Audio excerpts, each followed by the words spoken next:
Seigneur, nous sommes dans ta présence pour célébrer encore ton nom, pour t'adorer. Je m'attends à toi. Je viens dans ta présence, le cœur assoiffé de toi. Je m'attends à toi. Je m'attends à toi. Je viens dans ta présence, le cœur assoiffé de toi. Je m'attends à toi. Je m'attends à toi. Je viens dans ta présence, le cœur assoiffé de toi. Je m'attends à toi. Je m'attends à toi. À toi. Je m'attends à toi, Père. Je viens dans ta présence, le cœur assoiffé de toi. Je m'attends à toi. Je m'attends à toi. À ta visitation. Je viens dans ta présence, le cœur assoiffé de toi. Je m'attends à toi. Je m'attends à toi. À toi. Je m'attends à toi, Père. Oui, Seigneur, nous nous attendons à toi. Parce que nous reconnaissons que tu peux tout faire. Alors, Seigneur, fais-nous voir ta gloire encore.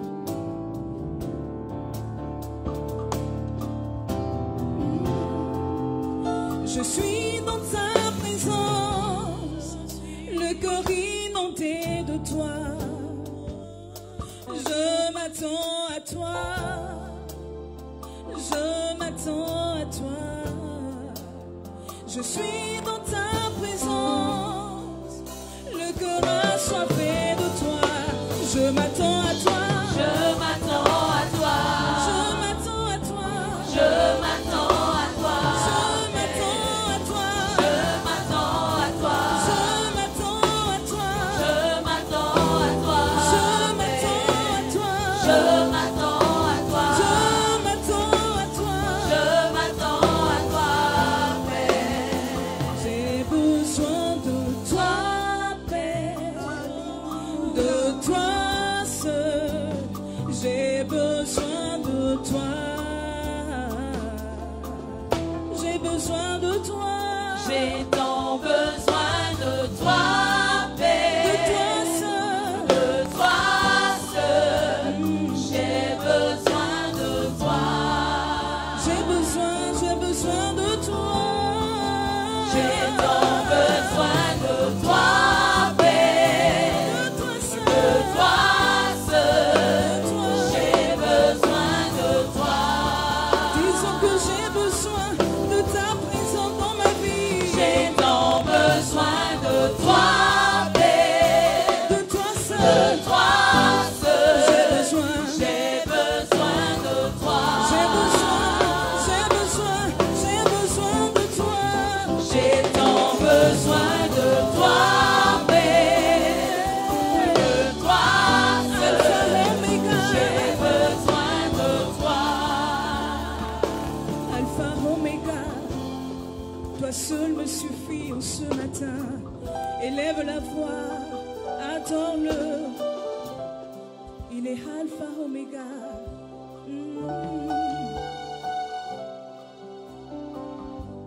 Hey, yeah. Je vois ta gloire.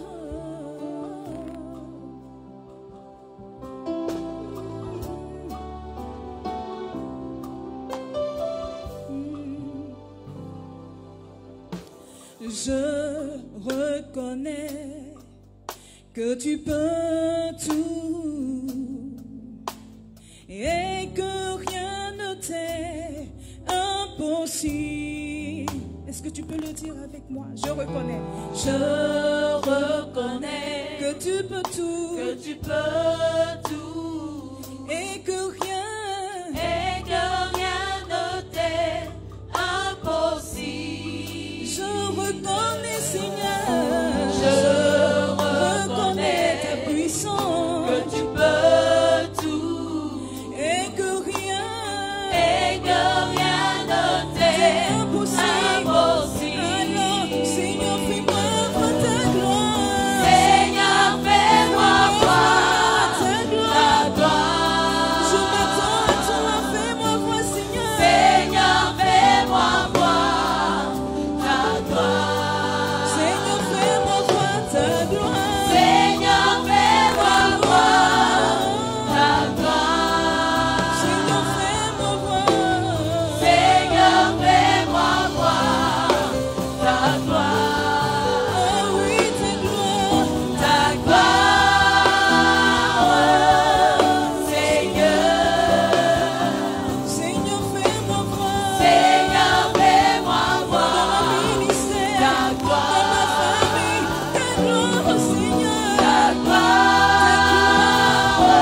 qui est le Dieu de l'impossible. Tu es Alpha, Oméga, Jésus.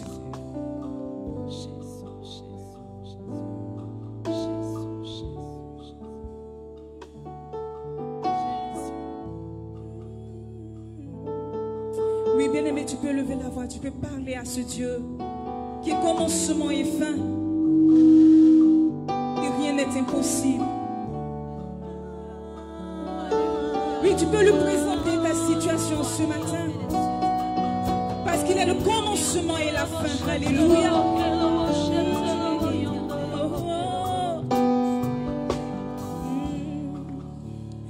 Alpha, Oméga, Dieu de l'impossible. Alpha, Oméga, toi seul me suffis. Alpha, Oméga, nul n'est comme toi. Alpha, Oméga, je m'attends à toi. Alpha, Oméga, Alpha, Oméga, Dieu de l'impossible. Dieu de l'impossible. Alpha, Oméga, Alpha, Oméga, toi seul. toi seul me suffis. Oméga, Alpha, Oméga, comme toi. Dieu n'est comme toi.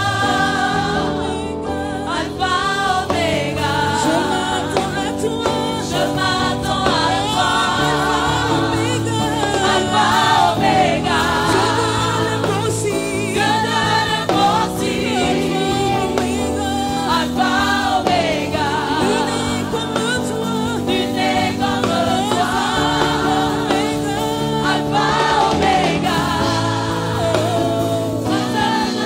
Ce matin propre, Alpha, fais le Oméga, lever. Matin propre, tu peux le bénir, tu peux le célébrer.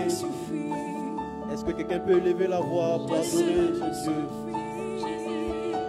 Est-ce que tu peux le bénir, lui dire qu'il est celui en qui tu espères? Tu peux lui dire que tu t'attends à lui. Tu peux bénir le nom de ton Dieu. Tu peux le lever. Tu peux le proclamer, le célébrer avec ton propre langage, avec les mots qui sont chers à ton cœur. Bénis ton Dieu. Bénis ton Dieu. Bénis ton Dieu. Bénis ton Dieu. Ne te tais pas, s'il te plaît. Adore-le. Nul n'est comme toi. Nul n'est comme toi. Nul n'est comme toi. Toi l'alpha et l'oméga. Toi le Dieu de l'impossible. Nul n'est comme toi. Nul n'est comme toi. Nul n'est comme toi. C'est pourquoi nous voulons t'acclamer. C'est pourquoi nous voulons t'acclamer. C'est pourquoi nous voulons t'acclamer.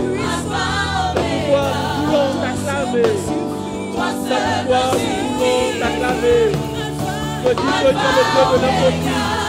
Celui à qui nous attendons ce matin. Nous attendons en toi. Alléluia, tu peux te lever et acclamer l'alpha et l'oméga. Toi qui t'attends lui, tu peux lui donner des ovations. Toi qui t'attends lui ce matin, tu peux l'acclamer avec des cris de joie, des cris de triomphe. Le Dieu de l'impossible. Alléluia. Alléluia. Alléluia. Je t'invite à rester dans la même position et nous allons recevoir le serviteur de Dieu, celui qui t'apporte le message de la part de l'Éternel, le révérend pasteur Desa Germain, surintendant délégué du district missionnaire de Korogo, que nous appelons au pupitre, et on acclame le Seigneur pour sa vie. Pendant qu'il arrive, acclame le Seigneur pour son serviteur.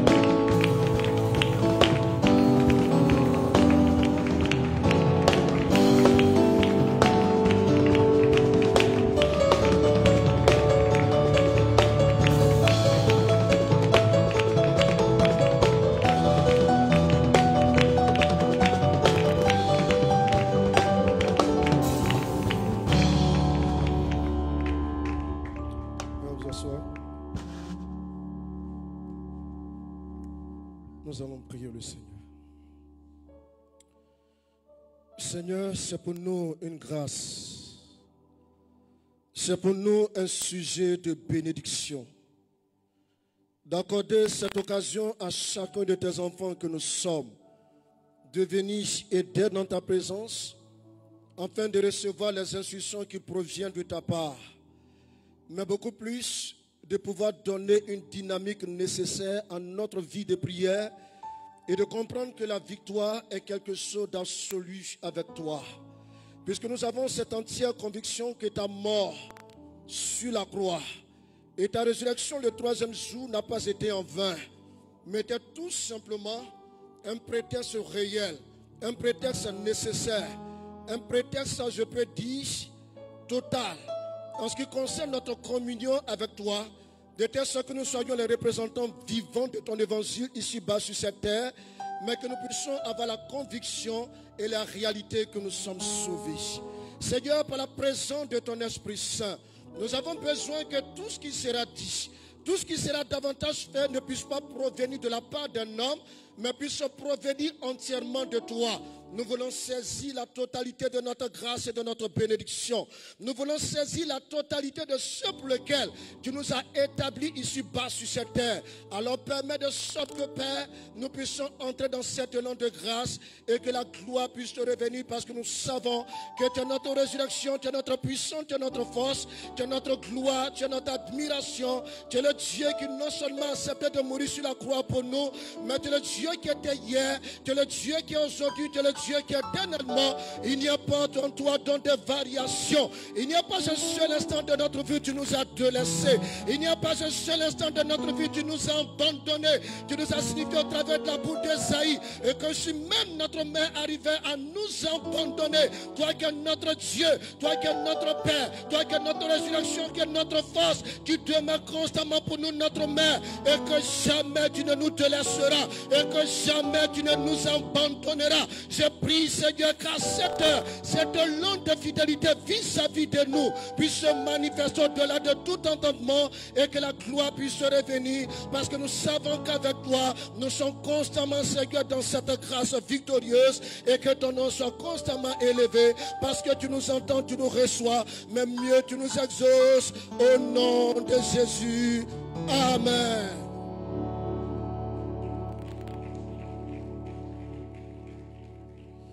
Je voudrais tous vous saluer ce matin. Dieu nous fait la grâce de pouvoir étudier ensemble un thème qui est plus qu'important. Moi, je m'ai dit que ce thème, c'est le résumé principalement de ma vie en tant que serviteur de Dieu. Mais je dis aussi que c'est le résumé de votre vie en tant qu'enfant de Dieu. Parce que quand on dit « Seigneur, je m'entends à toi », Seigneur, je m'entends à toi, cela veut dire quoi? Nous comprenons clairement que le fait que quelqu'un puisse dire « Seigneur, je m'entends à toi », c'est non seulement la marque de fidélité que Dieu pourra manifester vis-à-vis de ses enfants que nous sommes, mais au-delà, nous comprenons la notion de la souveraineté de Dieu et la notion de la dépendance de l'homme vis-à-vis de Dieu. Et je m'ai dit qu'un homme, quand il est ici bas sur cette terre, doit comprendre quelque chose de primordial, quelque chose d'important. C'est que nous devons saisir du plus profond de notre cœur, dans notre intimité avec lui, que notre dépendance vis-à-vis de Dieu doit être totale. Doit être totale dans l'aspect, dans le sens où nous croyons et nous sommes convaincus, comme le dit la parole. À partir du moment où nous avons pris la résolution d'être enfants de Dieu, où Dieu a pris la décision de venir vers nous et nous accorder cette possibilité de pouvoir être, je peux dire, dans son plan céleste, en tant que chrétien, en tant que fils de Dieu, nous n'avons d'autre choix que de dépendre entièrement de Dieu et de ne point positionner le regard à gauche ou à droite, de ne pas regarder à un homme, mais de regarder constamment à la majesté et à la souveraineté de notre Dieu. Alléluia. C'est pourquoi ce thème « Je m'entends à toi » est plus qu'important. Et je voudrais pour cela nous saisir d'un passage, nous appuyer sur un passage. Nous avions opté pour deux passages, mais principalement m'appuyer sur un passage. Nous allons prendre 1 Samuel 30 à partir du verset 1 jusqu'au verset 8. 1 Samuel 30, verset 1 à 8. Oui, vas-y. 1 Samuel 30, verset 1 à 8. Lorsque David arriva le troisième jour à Tiglath avec ses gens, les Amalécites avaient fait une invasion dans le Midi et à Siglag. ils avaient détruit et brûlé Siglag. Après avoir fait prisonniers les femmes et tous ceux qui s'y trouvaient, petits et grands, ils n'avaient tué personne, mais ils avaient tout emmené et s'étaient remis en route. David et ses gens arrivèrent à la ville, et voici, elle était brûlée, et leurs femmes, leurs fils et leurs filles étaient emmenés captifs. Alors David et le peuple qui était avec lui élevèrent la voix et pleurèrent jusqu'à ce qu'ils n'eussent plus la force de pleurer.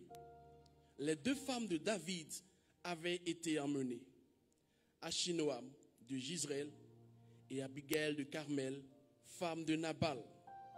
David fut dans une grande angoisse, car le peuple parlait de le lapider, parce que tous avaient de l'amertume dans l'âme, chacun à cause de ses fils et de ses filles. Mais David reprit courage en s'appuyant sur l'Éternel, son Dieu. Il dit au sacrificateur Abiathar, fils d'Achiméel, apporte-moi de l'éphod. Abiathar apporta l'éphod à David.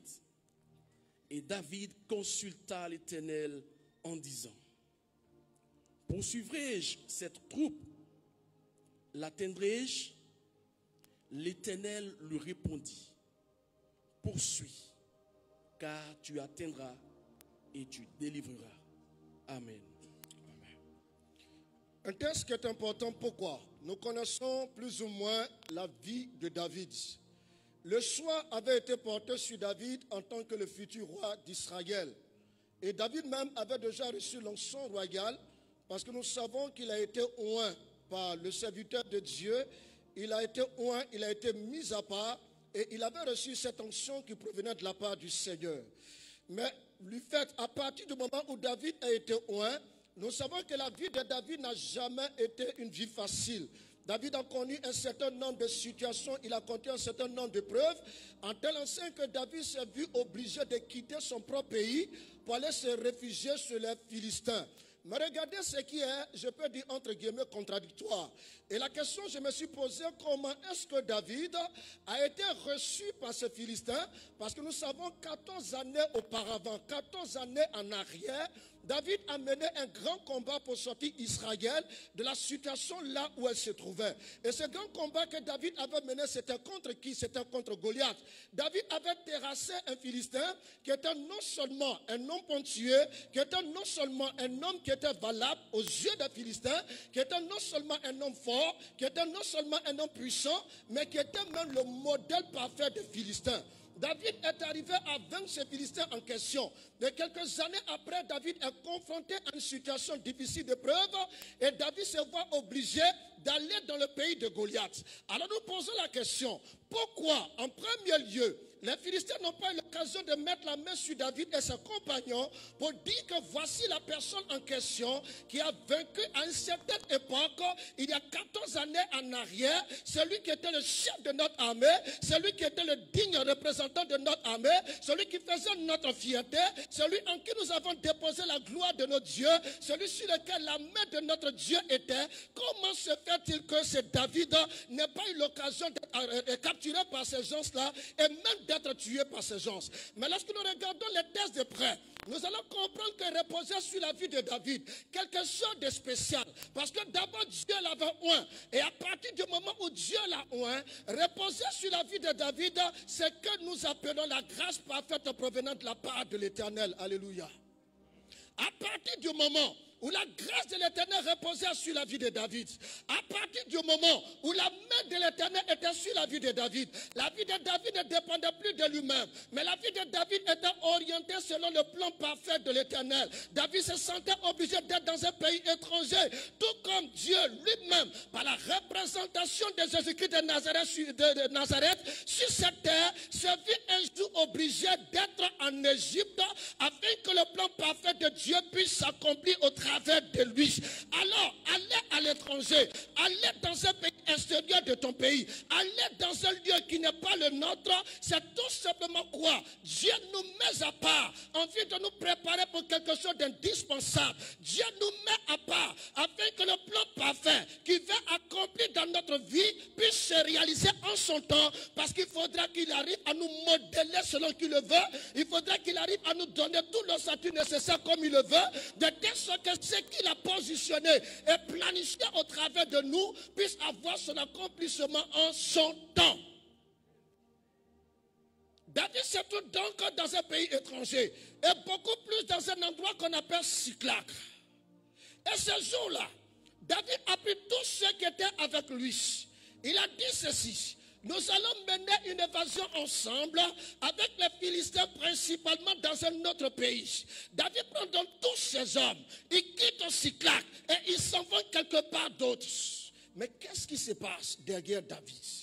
Pendant que David fait le vide, il arrive quelque part que des villes d'autres personnes, un autre peuple viennent causer quelque chose, je peux dire, d'insolite, quelque chose d'insupportable, parce que tout le pays de Siklag, et en particulier les femmes, les fils, les filles et tout le troupeau que David et ses compagnons avaient laissé dans cette ville ont été capturés par une armée étrangère qui était venue totalement tout dévaster. David arrive de son invasion, lui et ses compagnons.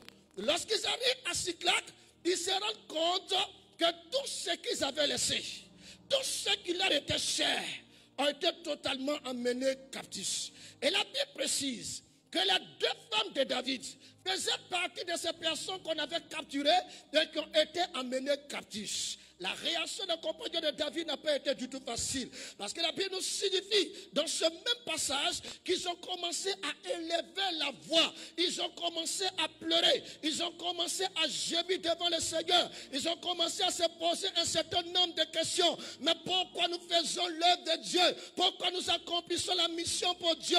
Pourquoi nous faisons un certain nombre de choses pour Dieu? Et pourquoi Dieu voit la nécessité de nous abandonner pendant qu'il a dit qu'il a pour nous une mère, pendant qu'il a dit qu'il a pour nous notre fidélité? Mais pourquoi est-ce que Dieu nous abandonne? Ils ont commencé à verser des larmes. C'était insupportable, c'était intenable. Et dans ce même passage, qu'est-ce qui se passe? Ils ont commencé à nourrir à l'intérieur de chacun d'eux qu'il faudrait que nous arrivions à lapider, à tuer David. Parce que si David ne nous avait pas amenés dans cette guerre qui n'était pas notre guerre, si David ne nous avait pas conduits dans un endroit qui était étranger, à l'endroit où nous étions, on n'allait pas perdre nos enfants, on n'allait pas perdre nos enfants, on n'allait pas perdre tous ceux qui nous appartenaient.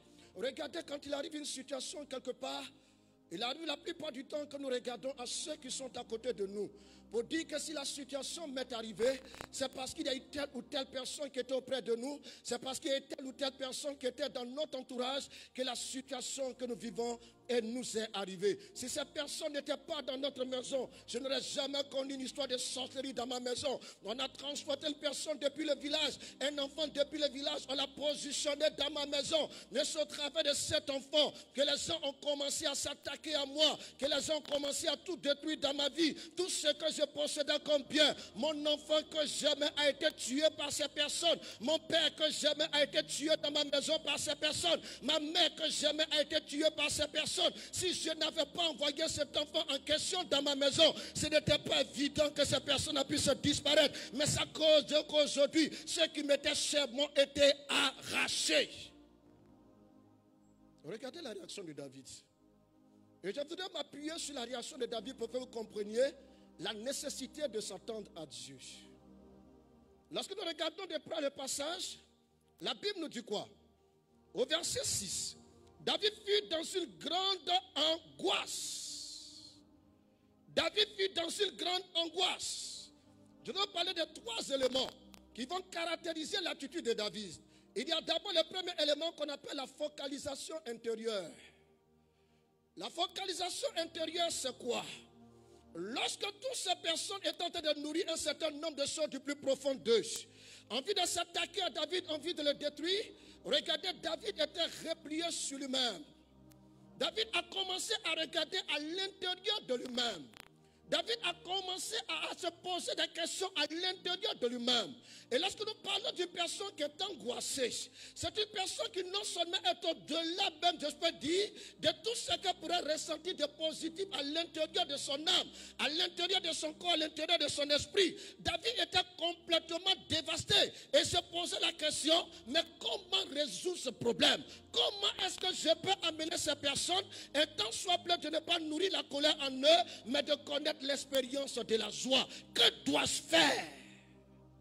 David n'était pas angoissé pour lui-même, mais David était angoissé pour toutes ces personnes que non seulement le peuple avait perdu, mais aussi ces personnes qu'il avait perdues, mais beaucoup plus parce qu'il était le leader et parce qu'il était le dirigeant de ce groupe. Et si la chose était arrivée, cela était de son chef, parce que quelque part c'est lui qui a pris la décision. Et c'est cela l'angoisse. L'angoisse, la peine, les interrogations. Tu te demandes si le jour va se lever. Si le jour se lève, à quoi ressemblera le jour? Qu'est-ce qui se passe à l'intérieur de moi-même? Je ne connais pas la paix arrivée à un certain moment. Je me pose des questions, mais qu'est-ce qui se passe en moi? Seigneur, quand est-ce que je connaîtrai la paix? Seigneur, quand est-ce que je connaîtrai la joie? Seigneur, quand est-ce que je sortirai de cette situation? Cela fait maintenant plus de 10 ans que je connais une situation de maladie. On ne fait que me parler d'histoire de diabète. On ne fait que me parler de l'hémorroïde. On ne fait que me parler de la palpitation cardiaque. On ne fait que me parler de la tension. Seigneur, je suis angoissé.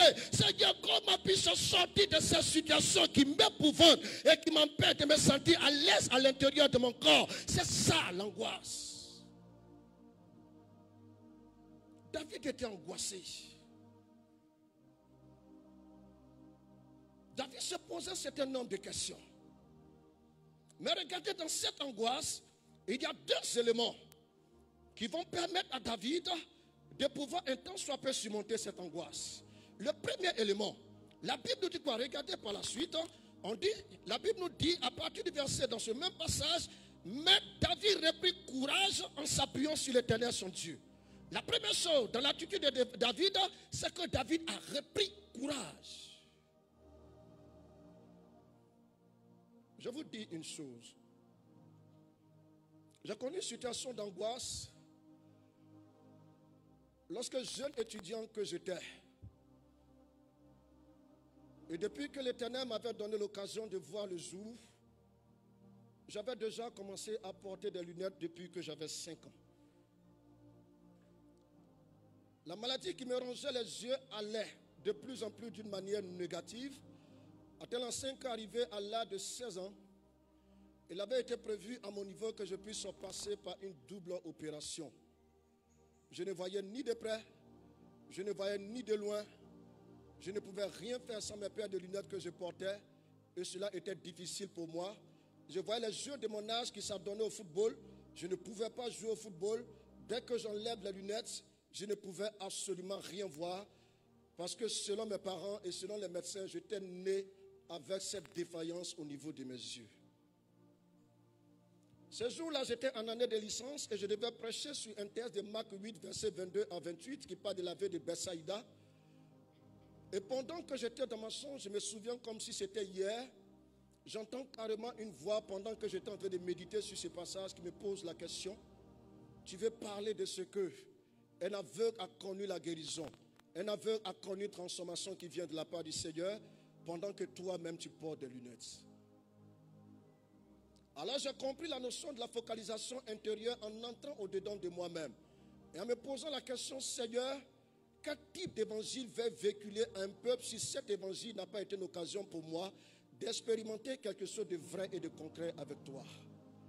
L'évangile que je dois prêcher doit tout simplement être un évangile virtuel, doit être un évangile qui est plaqué, je peux dire, sur le corpus de ce que je vois et j'entends au travers de ce qu'est ta parole de Dieu. Mais est-ce que l'évangile réel n'est pas l'expérience vraie que je dois vivre? J'ai commencé à me poser des questions, à m'interroger, mais en même temps à prier à l'intérieur de moi, parce que j'avais entendu Dieu me parler. Et ce jour-là, quand je suis allé à l'université, nous travaillions sur un programme en informatique et je ne pouvais pas voir parce que j'étais habitué à mes lunettes. Et donc j'ai remis automatiquement mes lunettes malgré ce que j'avais entendu. Et j'attends la voix qui me pose une deuxième fois la question, pourquoi doutes-tu de moi? Pourquoi doutes-tu de moi? j'enlève mes lunettes, mais je ne peux pas voir l'écran. Et quand je marche, je suis obligé de baisser carrément la tête pour voir tout juste à côté de moi pendant que je marche. Mais je ne peux pas voir au-delà de moi. Parce que je n'avais jamais eu l'habitude d'enlever mes lunettes. Et même quand j'allais me coucher, par moments, j'oubliais et je portais les lunettes. Et même quand je me lavais, souvent j'oubliais, je portais les lunettes et je me lavais avec. Donc je n'avais jamais connu une vie sans lunettes. Les lunettes étaient moi et les lunettes faisaient partie, même je peux dire, de ma marche avec Dieu. Et ce dimanche-là, je dois monter à la chaire. Et j'entends la troisième fois la voix qui me dit, pourquoi tu doutes de moi?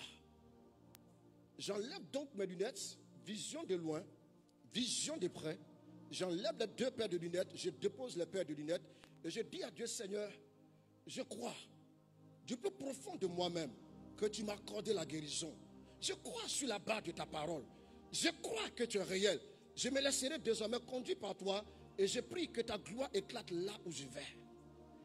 Je vous assure que la première fois dans ma vie, je me suis déplacé depuis ma chambre d'étudiant pour aller jusqu'à l'église Canaan de Boaké sans que je ne puisse connaître une situation de brûlure au niveau de mes yeux, sans connaître une situation de quelqu'un qui ne voyait plus loin, sans connaître une situation de quelqu'un qui ne pouvait pas voir au près. Et c'est depuis ce jour-là que j'ai expérimenté ce qu'on appelle la guérison miraculeuse avec Dieu. Et j'ai fait de la guérison miraculeuse avec Dieu quelque chose qui m'est propre, quelque chose qui m'est réel. Et je peux dire la dynamique de ma marche quotidienne avec Dieu. Parce que moi je crois et je suis confiant que quand la Bible dit qu'il a pris nos infirmités, il a pris nos maladies, il a pris nos douleurs sur la croix. Et que c'est au travers de ce métier que nous avons la guérison. Depuis ce moment-là, j'ai compris que cette parole est réelle. Parce que Christ a réellement pris nos maladies sur lui. La focalisation intérieure est quelque chose d'important parce que cela a permis à David de voir une certaine force l'animer. Et à partir de cette force qui animait David, David va commencer à adopter une autre attitude. Et je vais vous parler de ce qu'on appelle la focalisation verticale. La focalisation verticale, c'est quoi? Regardez. Lorsque David a repris courage, la Bible nous dit quoi? La Bible nous dit qu'il s'est appuyé sur l'Éternel, son Dieu. Il s'est appuyé sur l'Éternel, son Dieu. Il y a deux notions qui ressortent là, comment on appelle ça? De cette notion de verticalité. Les deux notions, c'est quoi? C'est d'abord le fait que David comprend que celui vers lequel il doit se tourner est son Dieu. À partir du moment où tu as la conception de Dieu comme un Dieu général, à partir du moment où la conception de Dieu n'est pas un Dieu, je peux dire, d'intimité en toi et ce Dieu-là, à partir de ce moment-là, Dieu ne peut pas accomplir ce qu'il veut accomplir dans ta vie. L'unité avec Dieu, le fait que nous fassions un avec Dieu, le fait que nous prenons Dieu comme étant notre complice, va nous amener à comprendre la notion de pouvoir être quelqu'un qui est proche de Dieu et qu'au travers de ce Dieu, des choses peuvent encore se réaliser dans notre vie. Alors David a compris quoi? Il fallait s'appuyer sur Dieu. Homme de Dieu, tu peux me lire Ephésiens 6, le verset 10, le verset qui suit.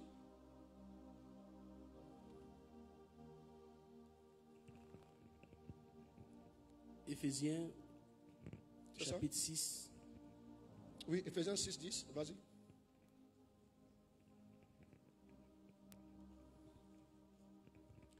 Éphésiens, chapitre 6, verset 10.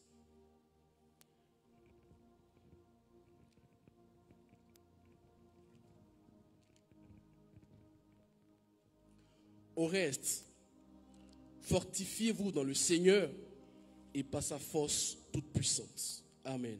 Au reste, fortifiez-vous dans le Seigneur. Ne cherche pas ta force ailleurs. Ne cherche pas ton appui ailleurs. Ne cherche pas à t'appuyer sur quelqu'un. Mais s'il y a une réalité à laquelle tu dois te dévouer corps et âme, et s'il y a un Dieu sur lequel tu dois t'appuyer, c'est uniquement Jésus-Christ. Je vous ai dit tout à l'heure, c'est un peu le résumé de ma vie. Je vous parlerai aussi de ce que Dieu a permis que nous puissions expérimenter. Cela fait 14 ans que je suis au nord. Je n'ai jamais connu une église à part le nord. Lorsque nous étions en formation, je le disais à certains de mes condisciples, la meilleure manière d'être affecté, c'est de pouvoir constamment se tourner vers le Seigneur pendant nos 4 ans de formation et de dire à Dieu, Seigneur, envoie-moi là où tu voudrais que je sois. Je ne voudrais nullement aller dans un endroit qui n'a pas été choisi par toi. Je ne voudrais pas produire un certificat médical pour être rapproché d'Abidjan ou d'être à Abidjan. Mais envoie-moi là où tu voudrais que je sois. Et quand les affectations ont lieu, dans ce temps où nous étions, où nous sommes présentement, plutôt, on annonce que je suis affecté à Boundiali. Je n'avais jamais connu le nord, je n'avais jamais traversé Boaké. Mon seul endroit que je connaissais, c'était Boaké. À part Boaké, je n'ai jamais connu au derrière de Boaké. Certaines personnes ont sans doute l'occasion d'écouter un certain nombre de mes témoignages. Et c'est comme cela que je me suis retrouvé dans le nord de la Côte d'Ivoire. J'arrive dans le nord de la Côte d'Ivoire, j'avais seulement une seule église, c'était l'église méthodiste unie de Boundiali, dans laquelle j'ai trouvé uniquement 2 fidèles. J'arrive, la maison dans laquelle on me loge était une maison qui a été apprêtée, qui a été donnée par un frère. Le sol était totalement foutu. Je trouve un lit là, je trouve une table avec un matelas, comprenez un peu les matelas des années 85-88 par là. Et j'entre dans la maison en tant que serviteur de Dieu. Mais ce qui est important, c'est que souvent je dis aussi à certains collègues, ne vous plaignez jamais de ce qui est à votre service. Vous n'avez pas été appelé par un homme, vous avez été appelé par Jésus. Ce n'est pas un homme qui vous a appelé. Et ce n'est pas un homme qui décide de votre dessein, mais c'est Jésus qui décide de votre dessein. Et je prie qu'au travers de ce jeûne de prière, vous compreniez un certain nombre de choses, parce que je ne suis pas venu seulement pour vous communiquer un certain nombre de réalités par rapport au jeûne de prière, mais je suis venu au-delà pour vous montrer ce qu'on appelle la dimension de la foi, et qu'à partir de la réalité de la foi, vous comprenez que cela doit être pour vous quelque chose de concret et quelque chose de réel dans votre marche quotidienne avec Dieu. Et c'est comme cela que je me suis retrouvé dans cet endroit. Et quand je me suis retrouvé là, regardez ce qui s'est passé. J'avais seulement 2 fidèles. Il fallait que j'arrive à évangéliser et amener certaines personnes à Christ. Alors j'ai mis en place ce qu'on appelle l'évangélisation dans le jeûne et dans la prière. L'évangélisation ne consiste pas seulement à se lever et à parler de Jésus à une personne. Mais l'évangélisation la plus chère, la plus concrète, la plus réelle, c'est beaucoup plus le jeûne et la prière. Donc les lundis, mardis et mercredis, les 3 jours, comme je les garde toujours jusqu'à aujourd'hui, c'était pour moi des moments de jeûne et prière. Et à la fin du mois, les 1 semaine du lundi jusqu'au dimanche, je me mets en jeûne et en prière pour prier pour toutes les âmes qui se trouvent à Boundiali. Et c'est comme cela que progressivement, je vais sauter un certain nombre de choses compte tenu du temps. Et c'est comme cela, progressivement, j'ai gagné celui qui aujourd'hui est mon président des laïcs à Boundiali, ou le pasteur qui est là-bas, le pasteur qui était là toujours conservé, président des laïcs. Voici un monsieur qui a bardé de fétiches à gauche et à droite, qui dans les reins, c'est les fétiches un peu partout. Et son voisin me dit, pasteur, j'ai mon voisin là qui souffre trop, on va lui parler de Jésus et tout ça. On va voir le frère en question, lui parle de Jésus, et dit que nous, notre Jésus, n'en a rien à voir avec. Lui, il est dans ses fétiches, cela suffit parce que son Dieu, c'est un bourreau. Il dit, ok, nous sortons de là. Quelque temps après, regardez ce qui se passe. Il y a un serpent qui entre dans la maison de ce dernier. Il arrive à tuer le serpent. Un deuxième serpent a accès encore à sa maison. Il tue encore ce serpent. Un troisième serpent vient. Et cette fois-ci, il a compris que c'était de trop. Malgré les fétiches et les cordes qui étaient sous ses reins, il n'avait pas la possibilité de chasser des serpents qui venaient sur lui à la maison. Et c'est comme cela qu'il touche le frère en question pour lui dire, tu étais venu avec ton pasteur, non? Et le frère Julien lui dit, oui, je suis venu à mon pasteur. Est-ce que tu peux demander au pasteur de venir me voir? J'arrive chez lui à la maison. J'arrive chez le frère en question à la maison, et dès que je mets les pieds dans cette maison, et là j'aime ça de la part du Seigneur, le Seigneur me révèle clairement que sa première fille qui avait à cette époque 14 ans, c'est la petite en question qui avait programmé tuer son petit frère de 6 ans, elle et une de ses camarades. Et donc les serpents qui entraient dans la maison de son père n'étaient pas des serpents physiques, c'était des serpents spirituels. J'utilisais les serpents, mais en réalité c'était 2 jeunes filles qui entraient dans la maison pour tuer l'enfant. J'entre chez lui et je lui donne la révélation. Il dit, pasteur, c'est pas possible, mais moi j'ai fait ici, ça ne m'a rien dit. Je demande à ce qu'on puisse appeler sa fille. Sa fille vient et je dis à la petite, C'est toi qui prends la forme d'un serpent, toi et ta camarade. La petite voulait fuir, on l'attrape et puis elle dit devant son papa, papa, tonton là il a raison. On nous a demandé de donner mon petit frère. Depuis l'année dernière, il cherche à donner mon petit frère, j'arrive pas. Voilà comment est-ce qu'on a pris la forme d'un serpent pour venir piquer mon petit frère quand il va mourir. Comme ça, on prend son âme et on envoie son âme dans notre confrérie. Je lui pose la question. Prends-tu la résolution d'accepter Jésus-Christ comme Seigneur Sauveur personnel? Il dit, pasteur, qu'est-ce que ça ne pose pas ça 2 fois?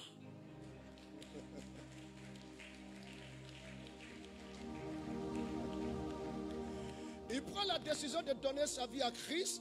Nous sommes passés, à l'espace de 6 mois, nous sommes passés de 2 fidèles que j'avais à 78 fidèles en l'espace de 6 mois. Quand Dieu vous envoie là où Dieu voudrait que vous soyez, Dieu accomplit le plan parfait qu'il établit depuis le royaume de Dieu, non seulement pour vos vies, mais pour le salut des âmes là où vous êtes. J'ai un principe, je ne vis que pour le salut des âmes. Je ne vis que pour la suivi des âmes. Je n'occupe pas de ce que je pourrais avoir comme argent, comme or. Ce n'est pas ça le plus important pour moi. La preuve en est que quand j'ai commencé là-bas, j'ai commencé avec un salaire de 109 000 francs en tant que proposant. Je mettais mes 109 000 francs entièrement à la disposition de mes fidèles. Certains ont entendu mes témoignages, j'ai appris à manger des mangues, j'ai appris à manger des grenouilles et c'est là-bas que j'ai appris à manger des magouillas qui sont très succulents.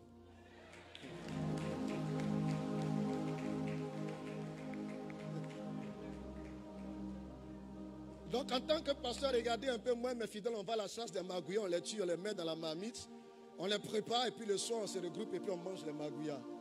Non, je vous assure que c'est très doux.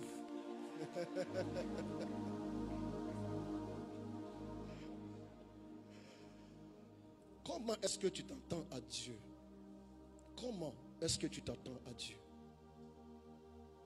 Si votre vie ne dépend pas de vous, comprenez la notion du sacrifice que vous devez accomplir pour la cause de votre Dieu. Si vous voulez avoir l'exaucement d'un certain nombre de prières, comprenez qu'il y a un sacrifice que vous devez accomplir afin que Dieu vous exauce. Je donnais mon salaire 100%.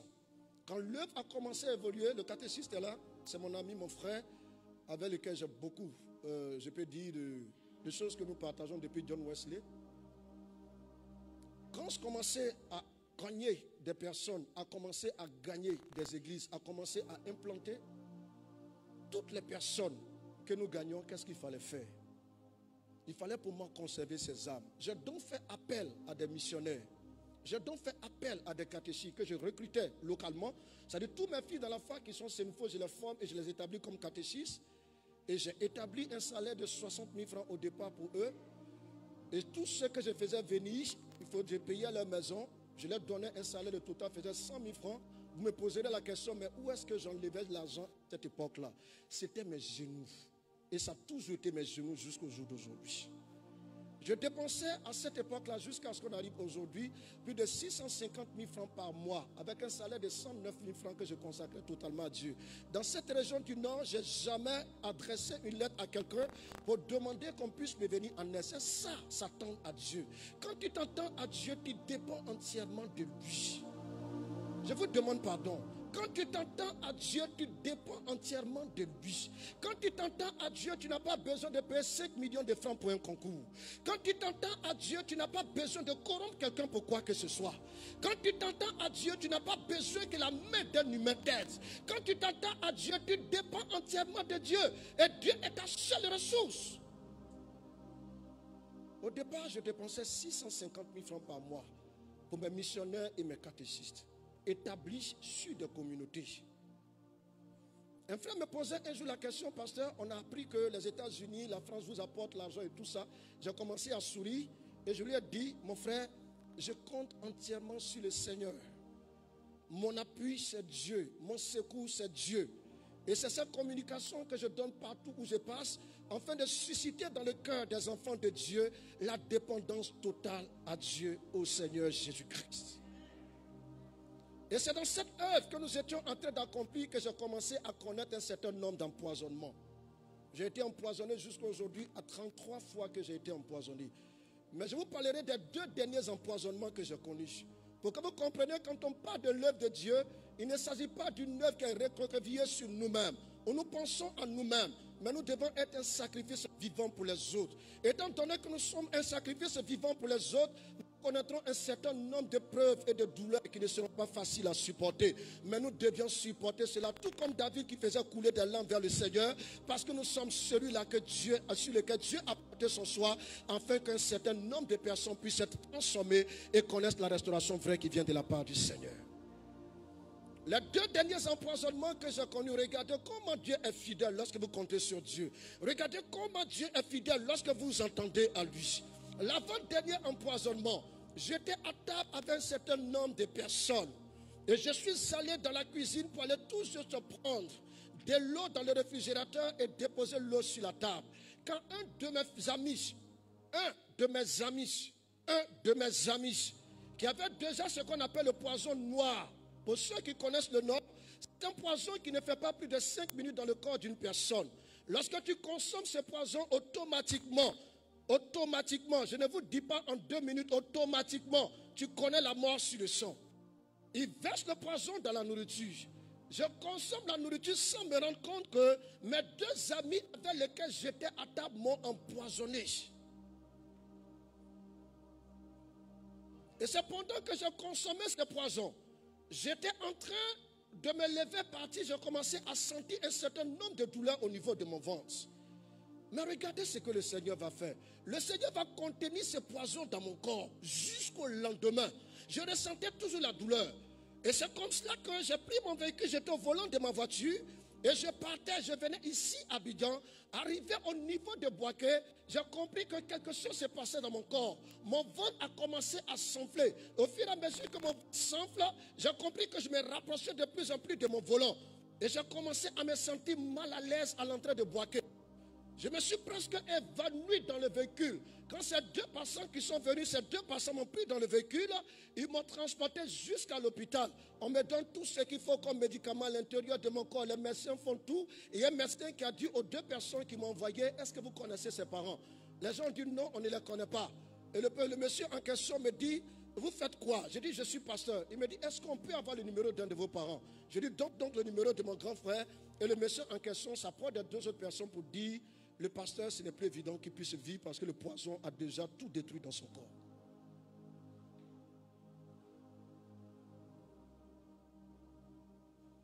Alors, couche sur mon lit, je m'attendais à Dieu. Je m'attendais à Dieu. Et j'ai dit à Dieu, Seigneur, que dois-je faire?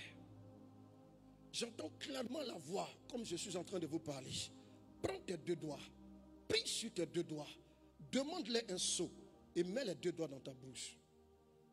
Je prends les 2 doigts, j'ai pris là-dessus. Et le monsieur me dit, mais pasteur, vous faites quoi? Il dit, non, apportez-moi un seau. On m'apporte un seau. Je mets les 2 doigts dans ma gorge.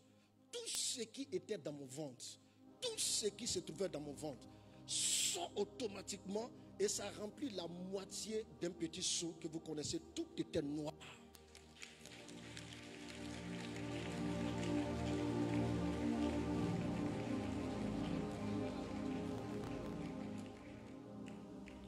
J'ai passé 3 jours par la suite à l'hôpital couché sur le lit, inerte. Le 3e jour, je me lève. Le médecin me pose la question, vous faites partie de quelle église, pasteur? Je dis, je suis pasteur méthodiste. Il dit, ah pasteur, vous êtes un miraculeux. Vous êtes un miraculeux. Parce que ce poison que vous avez consommé, vous étiez déjà mort. Ça, je vous le dis en réalité.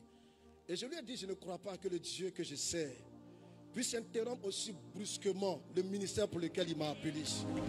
Et je n'accepterai jamais dans ma vie que la puissance des ténèbres puisse sortir vainqueur de moi.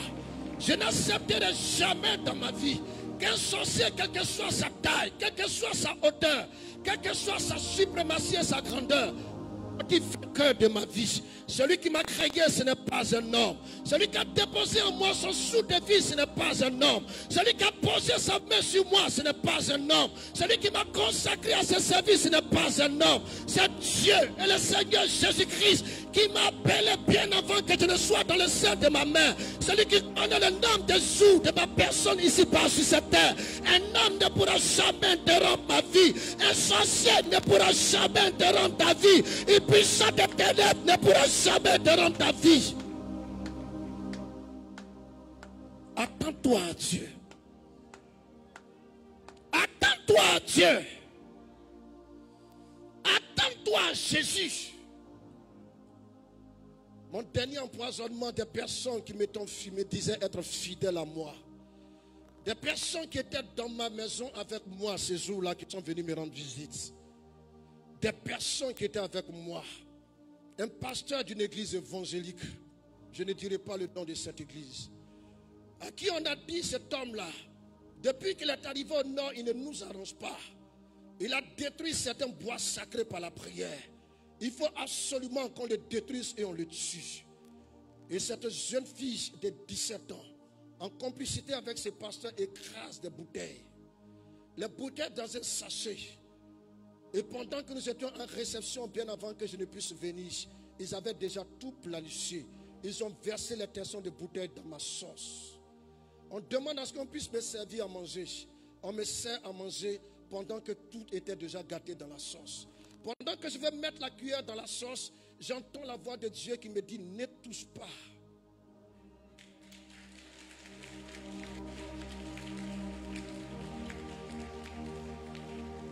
J'entends encore la voix de Dieu qui me dit, ne touche pas. Il me dit, regarde en face de toi. Je regarde en face de moi, je vois la jeune fille en question, une jeune fille de 17 ans qui me regardait aussi droit dans les yeux. Je l'appelle, elle veut fuir. Je l'appelle, elle veut fuir. Et j'ai demandé à un ami prophète qui était à côté de moi, mets la main sur elle. Et deux de mes amis prophètes ont mis la main sur elle, on l'appelle. La jeune fille en question avoue tout, avec la complicité d'un pasteur. Et qui me dit, les tessons de bouteilles qui étaient là-dedans, l'objectif c'était de me couper carrément les intestins, parce qu'ils avaient essayé spirituellement, ils n'avaient pas pu. Il fallait physiquement qu'ils arrivent à me détruire, à me tuer sur le champ. Comment t'entends-tu à Dieu? Qui est Dieu pour toi? Qui est Jésus pour toi? Quelle relation développes-tu avec Jésus? Est-ce que tu crois que tous les sujets pour lesquels tu viens devant son trône et pour lesquels tu es venu devant son trône ce matin, Dieu est en mesure de t'entendre et de t'exaucer? Est-ce que tu crois? Au travers de cela, le Seigneur me dit, étends l'œuvre. Dépasse tes limites. Et pendant que j'étais en train d'étendre l'œuvre, j'entends une voix qui me disait un jour pendant que je priais, tu as été fidèle en de peu de choses, je te confierai de plus grandes. Et ce jour-là, nous arrivions à la conférence pendant qu'il y avait les affectations, les nominations. Et en dernier mot, j'entends Pasteur Deza quitte Bundiali pour devenir le premier responsable à Korogo. Et la voix de Dieu me dit clairement, je t'ai dit, tu as été fidèle en de peu de choses, je te confierai de plus grandes. Je n'ai donc pas été choisi parce que j'ai un sponsor ou un parrain ici à la conférence. Mais Dieu m'a placé au devant de ces disciples pour que l'œuvre que nous avons commencé, nous puissions l'étendre. Et comme cela, lorsque nous étendions l'œuvre et que je demandais toujours au Seigneur, Seigneur, que dois-je faire pour toi? Et ce jour-là, nous devions couvrir un temple. Nous devions finir ce temple-là. Et j'avais bloqué mon salaire sur 1 an. Et quand j'ai bloqué le salaire sur 1 an, la somme me faisait 1 600 000 francs. On arrive à une réunion. Et l'église en question, qui n'était pas mon église en tant que pasteur local, j'entends dire qu'ils veulent bâtir, ils veulent couvrir le temple, mais ils ont besoin de la somme de 1,5 million. Et j'entends clairement la voix de Dieu qui me dit, l'argent que tu as mis de côté là, ce n'est pas pour toi. Donne ça à cette église. J'appelle les 2 pasteurs qui sont avec moi. Je leur dis, moi je fais le don de 1,6 million. Mais pasteur, où tu as enlevé l'argent sur le sang, tu donnes. Et dit, laissez ça. Prenez 1,6 million et allez construire votre église. Attendez-vous à Dieu. Je vais partir sur la base des témoignages d'une manière concrète. Pour que vous compreniez que l'évangile dont nous parlons et l'évangile dont la Bible parle n'est pas seulement des vains discours, mais c'est une expérience concrète que vous devez faire avec Dieu. Il y a certaines personnes ici dont peut-être l'entreprise est en train de chambouler à un certain moment. Il y a certaines personnes qui aujourd'hui, pendant qu'ils sont là, vous avez monté une affaire qui n'a pas encore atteint l'objectif qu'il faut. Je vous dis une chose, si tu t'attends à Dieu et que tu penses un certain nombre de fondements, que j'appelle souvent construire ton hôtel et donner de la valeur à cet hôtel que tu as bâti, vous allez comprendre que Dieu est en mesure de vous surprendre au-delà de ce que vous pensez, au-delà de ce que vous croyez. Si vous m'avez très bien suivi, je ne donne pas la dîme à Dieu. Parce que pour moi, excusez-moi du thème, excusez-moi, mais pour moi la dîme c'est une injure personnellement que je fais à Dieu. Je donne 100% de mon revenu à Dieu. Aujourd'hui j'ai 169 000 francs comme salaire, mais je donne mes 169 000 francs à une famille et je vis par la foi. Je prends mes 1 600 000 francs, je leur donne. J'arrive ici à Abidjan pour donner un enseignement sur la puissance de la foi. Attendez-vous à Dieu. Je finis de donner l'enseignement sur la puissance de la foi. C'est une dame, elle suit le chant plutôt. Le conseil me dit, pasteur, nous avons écouté votre message, ça nous a fait du bien. Vraiment, nous avons été bouleversés. Voilà, il sort un chèque, il me donne un chèque d'1 million de francs CFA. L'après-midi, aux environs de 15 heures, c'est une maman qui m'appelle. Pasteur, vous êtes là, bien vous partez sur Korogo déjà. Elle dit, maman, je suis là. La maman vient vers moi. Elle me dit, pasteur, j'ai un petit don pour vous remettre. La maman me remet la somme de 2 millions de francs CFA. Le lendemain, lundi matin,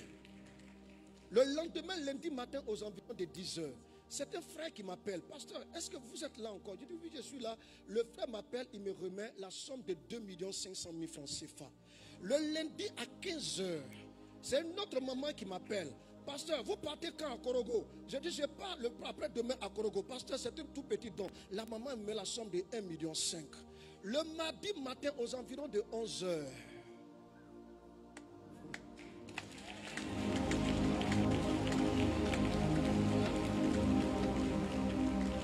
attendez-vous à Dieu. Le mardi matin, aux environs de 11 heures, c'est un autre frère qui m'appelle. Pasteur, je peux vous rencontrer? Et ce frère en question n'était même pas dans le temple. Il vient dans nos temples. Oui, pasteur, déjà, j'ai entendu parler de vous et tout ça. Je voudrais vous rencontrer et tout. J'arrive. Et le frère en question me rencontre. Il me remet la somme de 1 500 000 francs. C'est le mardi, non? C'est ce que j'ai dit.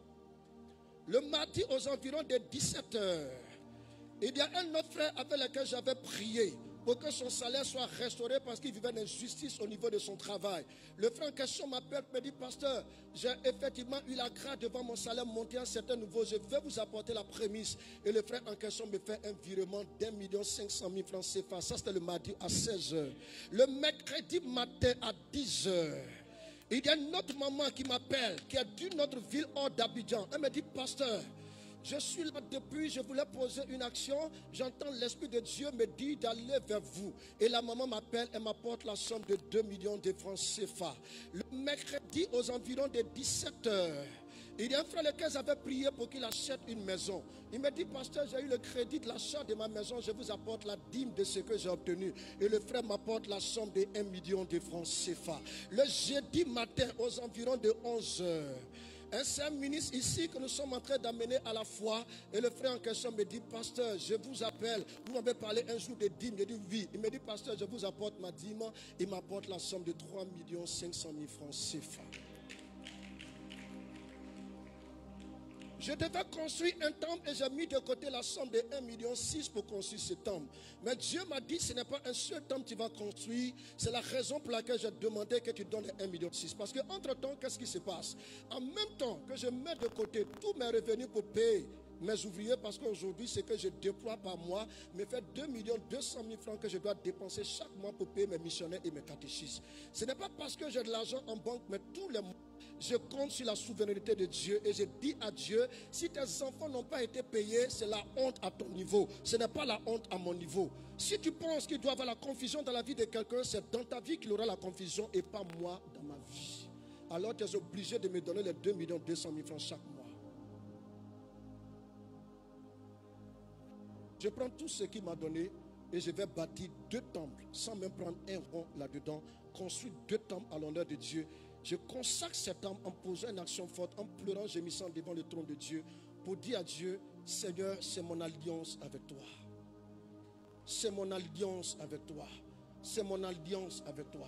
Si des choses devaient m'arriver, si je dois connaître des situations difficiles dans ma vie, si je dois connaître la mort, si je dois connaître la répression de la part de mes proches, si je dois connaître la répression de la part de certaines personnes qui me sont chères, Seigneur, je me dois totalement de m'abandonner en tes mains parce que c'est mon alliance avec toi. Je m'attends à Dieu dans tous les compartiments de ma vie. Je dois vous dire une dernière chose et je vais m'arrêter là. Et nous allons entrer dans une dynamique de prière. Je reviens d'un voyage à l'extérieur. Et voilà qu'est-ce qui se passe à mon niveau. Je ressens une forte douleur au niveau de mon dos. Je pars à l'hôpital parce que je ne pouvais pas marcher, je ne pouvais pas m'asseoir, je ne pouvais pas me lever.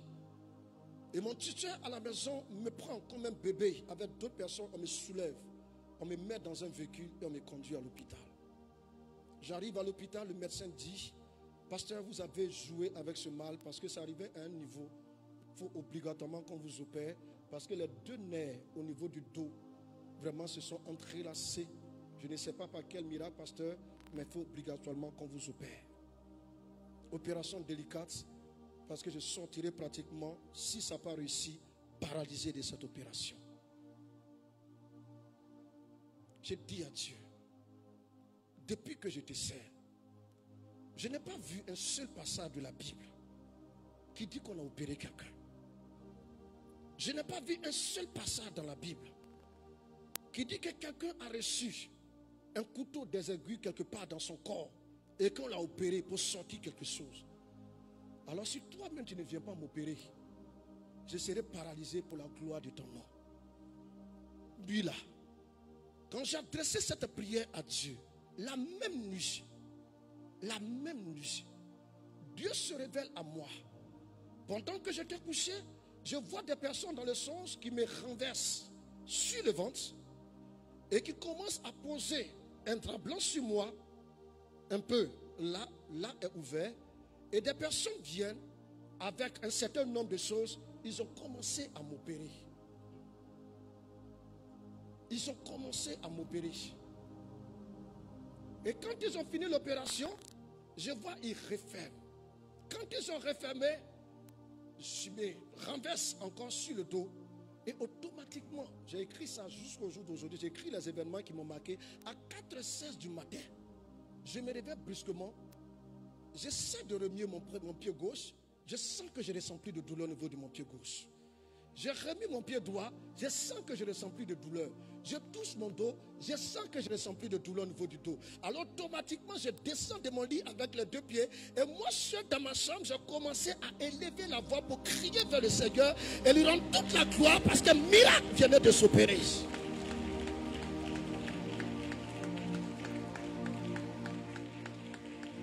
Il est le Dieu qui guérit. Il est le Dieu qui guérit.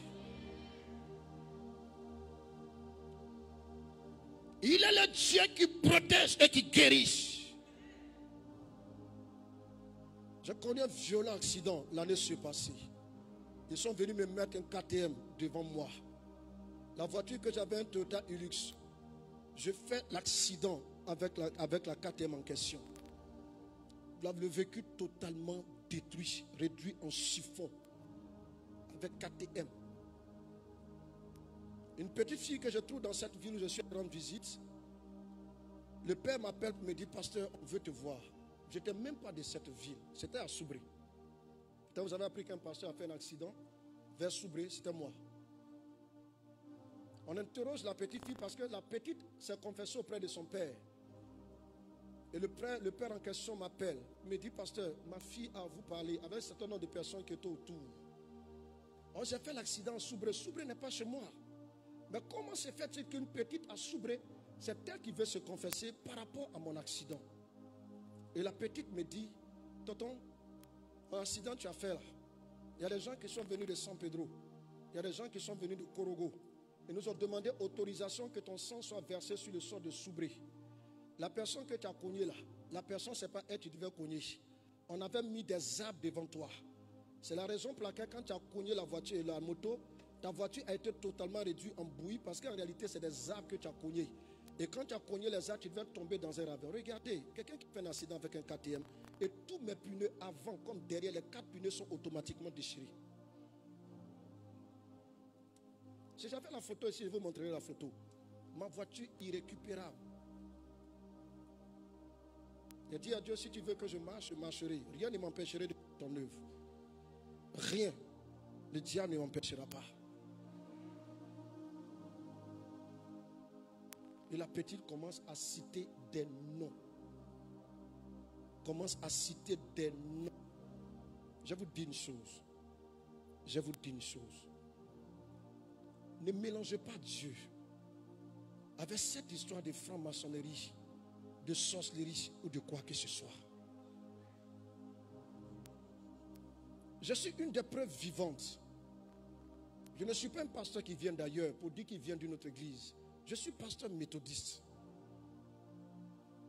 Je ne suis pas un pasteur évangélique qui vient d'ailleurs. Je suis un de votre fils. Et si je vous parle de ce que Dieu fait avec nous autres, cela veut dire quoi? Dieu est en mesure de faire la même chose pour vous. En fonction de là où vous êtes. En fonction de votre dévouement et de votre sacrifice pour la cause de Dieu. En ne regardant pas à vos propres intérêts, mais en regardant aux intérêts du royaume.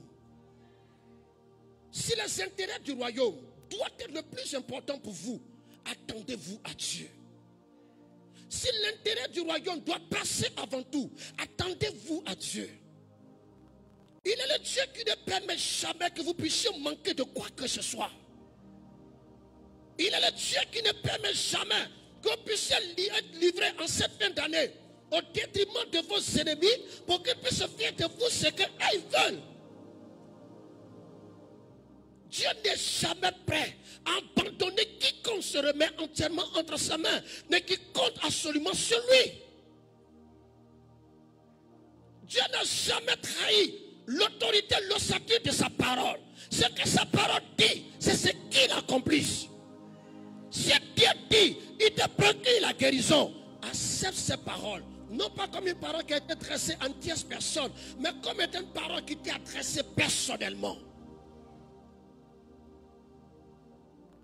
Si Dieu dit, je protège et je garde, accepte ces paroles qui n'ont pas été prononcées pour la vie d'une autre personne, mais pour toi, personnellement, pour ta vie, en disant à Dieu, Seigneur, je crois que c'est toi qui me gardes et qui me protège. Moi j'ai expérimenté beaucoup de choses avec le Seigneur. Des gens qui traversent le mur de ma cuisine, qui viennent déposer le poison dans la sauce et puis partir. Des serpents qu'on envoyait dans ma chambre. Pour que je puisse descendre du lit, les serpents puissent me piquer au niveau de mon pied. J'ai connu tout cela.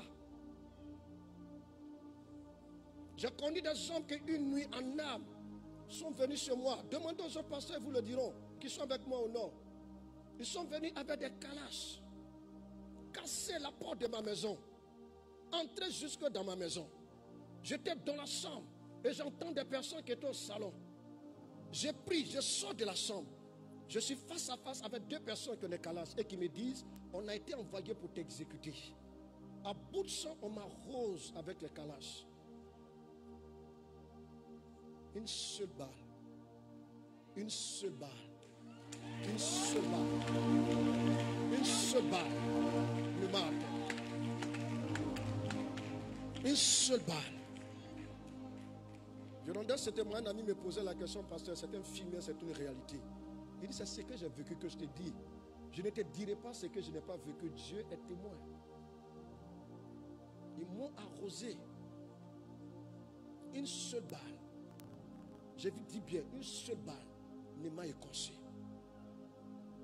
Ils sont sortis de ma maison comme ils sont venus, c'était deux. Ils ont sauté la clôture et 3 jours après, l'un d'entre eux, qui était un braqueur, qu'ils avaient loué pour venir me tuer, a été tué par la police. Retour à l'envoyeur.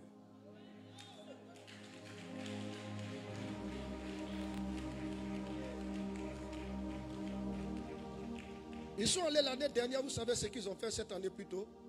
Ils sont allés louer, aller voir une de mes filles dans l'église pour dire à la fille en question, tu vas être notre espion à l'église Bethel de Korogo. On va te donner de l'argent, tu vas nous donner tout l'itinéraire du pasteur, là où il passe, tout ce qu'il fait. On va battre ce pasteur.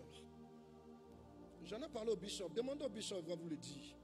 J'ai appelé le bishop au téléphone, je lui ai dit quand le coup a été découvert. Et des personnes qui étaient proches de moi dans l'église, qui étaient dans ce coup. Une petite là, je l'appelle, elle se met à genoux. tonton pasteur, je présente mes excuses. Papa pasteur, je demande pardon. Quelque temps après, elle quitte l'église. Aujourd'hui, elle ne vient plus dans cette église. Vous me tuez, moi qui suis ton pasteur. Pourquoi? À cause de l'évangile. La Bible nous dit une chose qui est importante. Ne souffrez pas en tant que voleur. Ne souffrez pas en tant que des personnes qui persécutent l'évangile. Ne souffrez pas en tant que des personnes qui font des choses qui ne sont pas dignes de la nature de Dieu. Mais soyez toujours prêts à souffrir pour la cause de l'évangile. Car des personnes qui seront près de vous, vous le livreront. Car des personnes qui seront près de vous chercheront à vous tuer. Des personnes que vous prenez même comme appui chercheront à détruire votre vie. Mais vous devez avoir un seul réflexe. Comptez sur la majesté et la gloire de l'Éternel. Et je voudrais bénir le nom de ce Dieu ce matin. Je voudrais rendre toute la gloire à Jésus-Christ de Nazareth ce matin. Je veux l'élever en dignité parce qu'il est réellement l'alpha et l'oméga. Je veux bénir son nom parce qu'il n'y a pas un Dieu plus grand que lui. Je veux l'élever parce que même la franc-maçonnerie ne pourra jamais sortir de ce Dieu que j'adore. Parce que la rose-croix ne pourra jamais vaincre ce Dieu que j'adore. Parce qu'aucune puissance des ténèbres ne peut se mesurer à ce Dieu. Parce que même la sorcellerie ne peut jamais atteindre ce Dieu au travers de toi. On va se lever.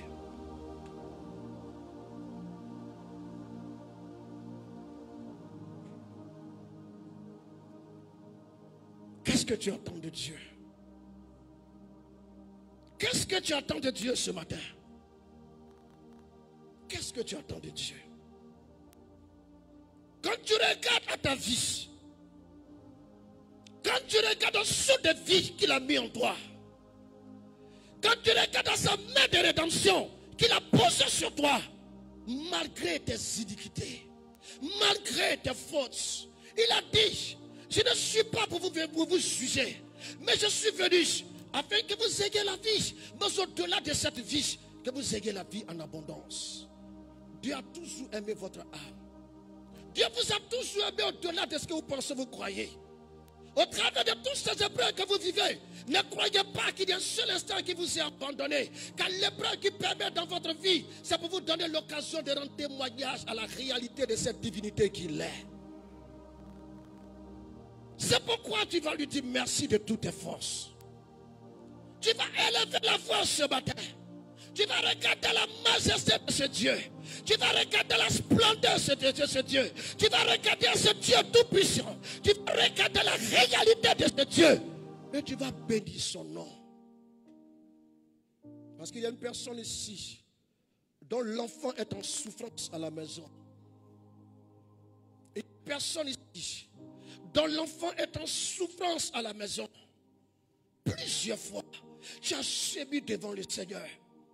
Plusieurs fois, tu as fait venir des serviteurs, des servants de Dieu sur toi. Et jusque-là, il n'y a pas eu de solution. Ce n'est pas parce que quelque part Dieu t'a abandonné. Mais au contraire, il est en train de préparer quelque chose de grand pour la vie de ton fils. Alors élève la voix. Élevons ensemble la voix. Et disons-lui merci pour notre vie.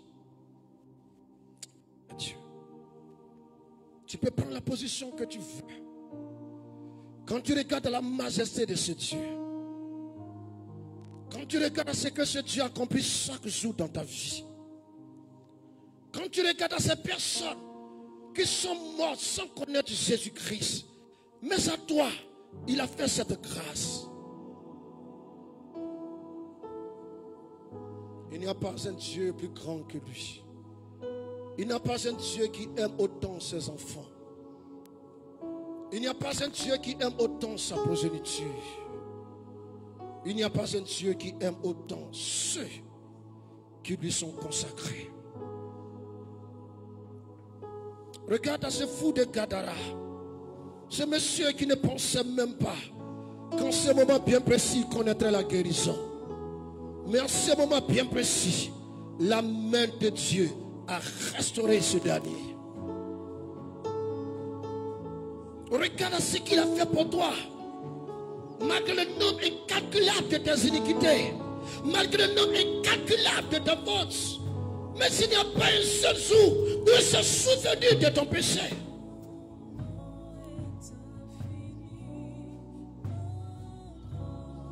Sa fidélité va au-delà de ce que l'on pourrait saisir. Son nom est infiniment grand.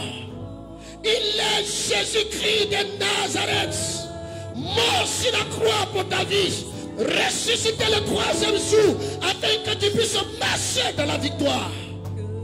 Il est le Dieu de la victoire.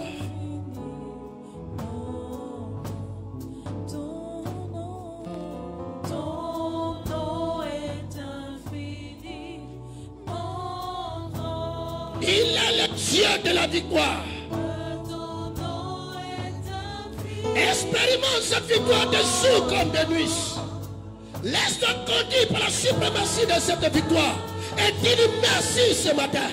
Bénis son nom ce matin. Élève son nom ce matin. Magnifie son nom ce matin. Exerce son nom ce matin.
Alléluia.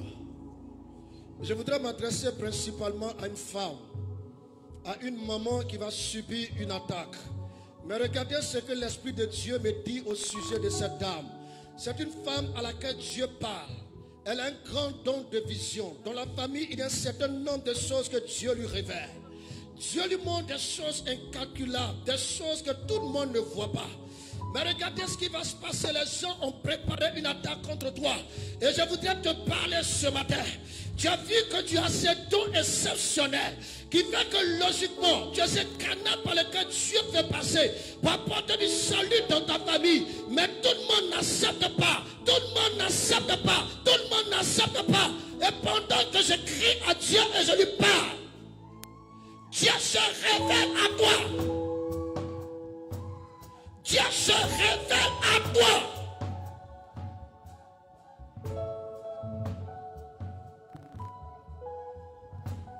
Tu vas connaître une violente attaque. Mais le Seigneur me dit une chose. Crois que sa main est sur toi. Crois que sa main est sur toi.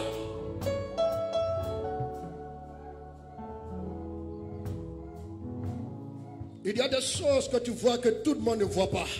Arrivé à un certain moment, tu as traité même de sorcière. Mais comment se fait-il que il y a des choses qu'elle perçoit que tout le monde ne perçoit pas? Nous allons aller vers elle, nous allons casser ses yeux. Nous allons casser ses yeux. Nous allons la rendre aveugle. Parce que l'Esprit de Dieu me révèle quelque chose qui est clair. Tes yeux vont aller de plus en plus d'une manière pire.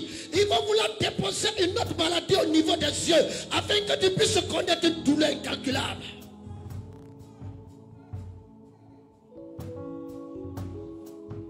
Mais la grâce de Dieu, la grâce de Dieu, la grâce de Dieu, la grâce de Dieu.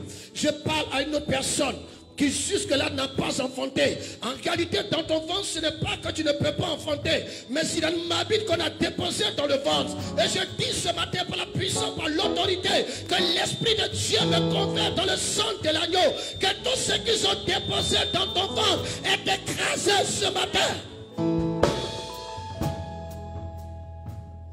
Le Saint-Esprit te visite en vue d'enlever en toi ce qu'ils ont déposé de diabolique. Je parle au Dieu Tout-Puissant.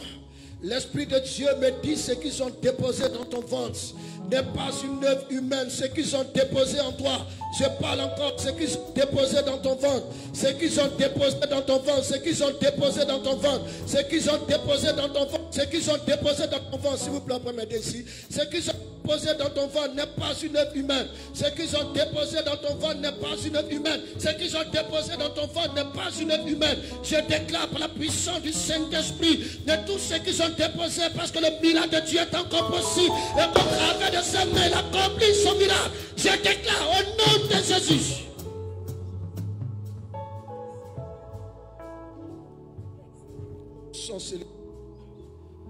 La sorcellerie. La sorcellerie sont en train de détruire tes études. Ils sont en train de détruire les études de quelqu'un. Ils sont en train de détruire les études de quelqu'un. C'est très urgent. Ils sont en train de détruire tes études parce que depuis un certain moment, au niveau de la tête, tu n'arrives plus à te concentrer. Ils sont en train de détruire tes études.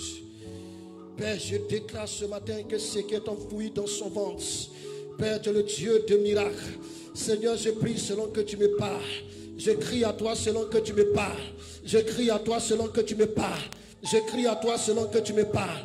Je crie à toi selon que tu me parles. Au travers de mes mains, c'est qu'un imbibé de sang. Je déclare que ce qui est contenu dans son ventre et qui n'a point de droit et qui n'a point le droit d'inscrire une fois de plus encore dans sa vie. Seigneur, au travers de mes mains, tu as accompli le miracle parfait. Et ce qui doit être détruit soit détruit. Père, au travers de cette autorité que tu me confères dans le sang de l'agneau, je déclare par la puissance du Saint-Esprit que tout ce qui a été déposé dans le ventre soit totalement anéanti dans le nom de Jésus. Tu libères par la puissance du Saint-Esprit et tu accordes la délivrance totale au nom de Jésus. Je parle de quelqu'un. Depuis un certain moment au niveau de tes études, ça ne va pas comme toi tu voudrais que les choses aillent. Ce que je te dis n'est pas normal. Ce que je te dis n'est pas normal. Ils ont commencé à influencer négativement ta tête. Ils ont commencé à influencer négativement ta tête. Ils ont commencé à influencer négativement ta tête. Mais je dis par la souveraine autorité du Dieu Tout-Puissant que tous ceux qui sont en train de déposer dans ta tête, afin que tu ne puisses pas connaître quelque chose d'aisé au niveau de tes études, je déclare ce matin, par la main puissante du ressuscité, que la gloire de l'Éternel te visite là où tu es, afin que ce qui a été déposé en toi soit retiré ce matin, et que la puissance du Saint-Esprit te visite d'une manière miraculeuse. Il est le Dieu qui est fidèle. Et sa fidélité n'a jamais manqué dans l'accomplissement de plans qu'il a bien voulu mettre en place. Non.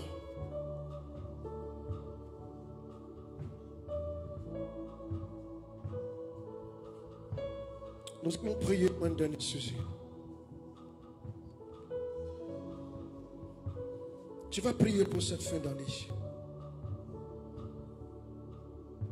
Tu vas prier pour cette fin d'année. Tu vas dire à Dieu, Seigneur, je te remets ma vie. Tout ce qui est esprit d'accident, tout ce qui est esprit de mort, tout ce qui est esprit de destruction. Père, je me remets en ta main. Père, je me remets en ta main. Père, je me remets en ta main.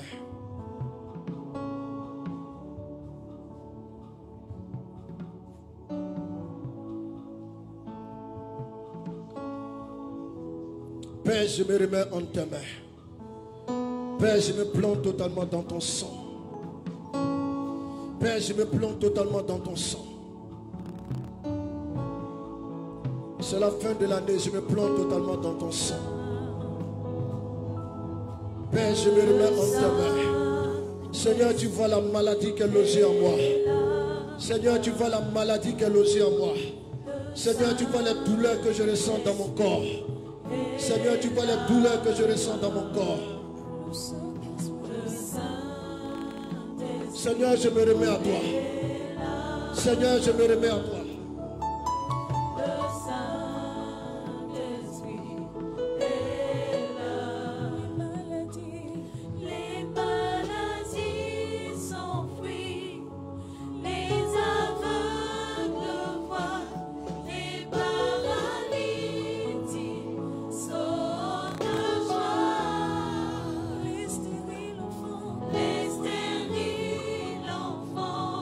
Je me remets à toi.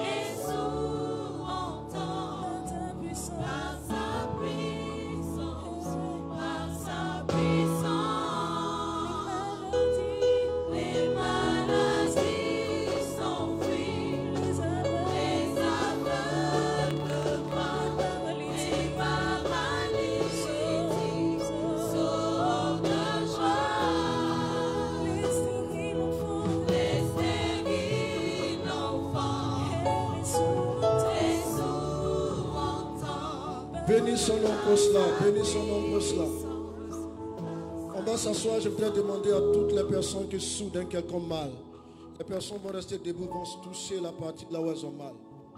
Compte tenu de la pandémie, comme on ne peut pas toucher quelqu'un, vous allez rester, toutes les personnes qui souffrent d'un quelconque mal. Tu vas poser la main là où tu as mal.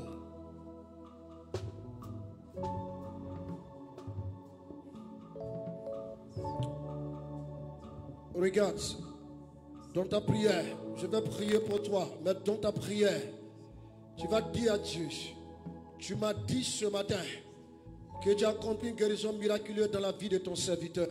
Si tu l'as fait, tu es aussi en mesure de la faire pour moi.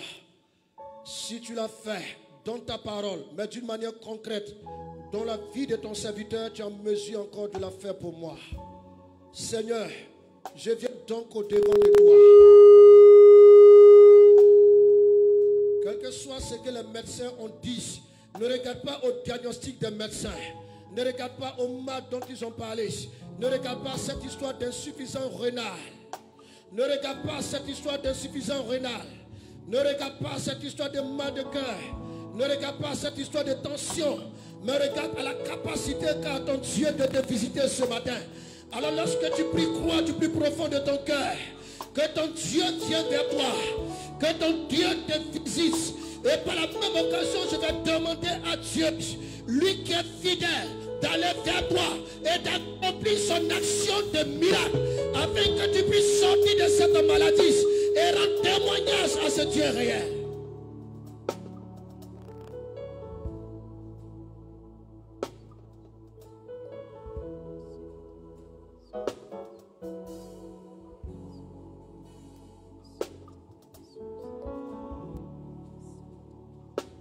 Parle-lui, dis-lui que je crois à ta capacité d'accomplir le miracle dans ma vie.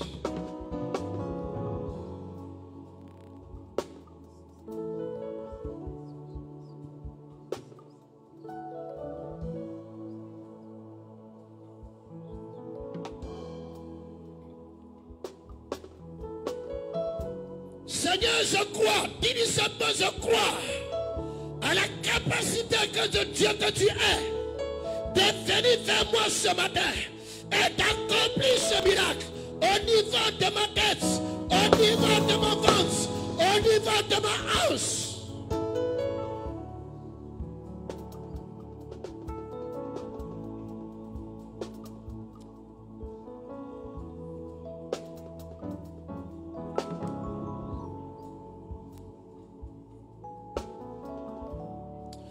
Maintenant, je viens devant toi, Dieu de puissance, le Dieu de miracles, le Dieu d'Abraham, d'Isaac et de Jacob, le Dieu qui est dans sa main, et le miracle parfait s'accomplit dans nos vies, le Dieu qui est dans sa main, et qui retire la maladie de notre corps, le Dieu qui est dans sa main, et qui accomplit une grâce exceptionnelle au niveau de notre organisme. Et je viens au devant de toi, et dans ta main ce matin.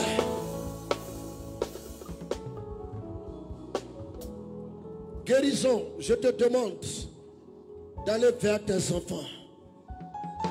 Guérison sur la base de la foi. Guérison sur la base de la foi. Guérison sur la base de la foi. Guérison sur la base de la foi. Je t'appelle ce matin. Quel que soit là où tu es, dans le royaume de mon Père, sur la base de la promesse qui m'a été faite, en disant qu'à chaque fois que je viendrai dans ta présence, tu non seulement seras réceptif à mes cris, mais tu me donneras l'occasion de voir le miracle s'accomplir dans nos vies. guérison, je t'appelle ce matin. Au nom de Jésus, je déclare que la main de l'Éternel soit sur toi. Le mal de cœur que tu ressentais sorte maintenant de toi. Le mal de tête, le mal de cou, le mal de dos, le mal de la hanche, la tension artérielle qui était continuellement élevée, l'AVC qu'on avait prédit contre ta vie, l'AVC qu'on avait préparé contre toi, les maux interminables au niveau de la tête. Je déclare, parce que l'Éternel est vivant ce matin, que tu rends témoignage de ce que tu as accompli, quelque chose d'exceptionnel dans ton corps. J'appelle la guérison dans ta vie. J'appelle la guérison dans ta vie. J'appelle la guérison dans ta vie. J'appelle la guérison dans ta vie. J'appelle la guérison dans ta vie. Et je déclare que tout ce qui est expression démoniaque et qui t'a visité pendant que tu es couché une nuit, et qui t'a visité pendant que tu es au travail, et qui t'a visité pendant que tu es au village, je déclare par la main de l'Éternel, je déclare par l'onction que Dieu m'a accordée dans le sang de Jésus-Christ de Nazareth, que tout ce qui est contenu en toi et qui n'a pas le droit d'être inscrit dans le royaume de Dieu, je déclare ce matin que cela sorte. Je déclare ce matin que cela saute. Je déclare ce matin que cela saute. Père, c'est toi qui visites. Et quand tu visites, tu nous accordes la restauration complète qui provient de ta part. Quand tu visites, tu nous accordes la libération totale qui provient de ta part. Alors s'il te plaît, en te présentant, Seigneur, tes enfants, je déclare que ta main puissante repose sur eux et que ta victoire soit réellement le partage. Merci parce que tu exauces et merci parce que tu entends. Au nom de Jésus. Amen.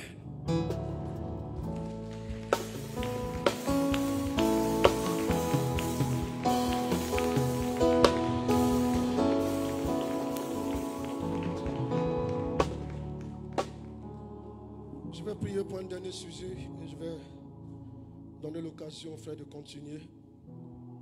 Tous ceux qui sont dans une affaire quelconque, tous ceux qui ont une entreprise quelconque, tous ceux qui ont des projets quelconques, je vais demander à ces personnes de bien vouloir se lever. Et je vous dis une chose. Je ne sais pas si vous avez lu le livre « Dieu dirige mes affaires » de Jean Le Tourneau qu'on appelle Caterpillar. Est-ce que c'était l'occasion de lire ce livre? Regardez Caterpillar, pour ceux qui ont lu le livre.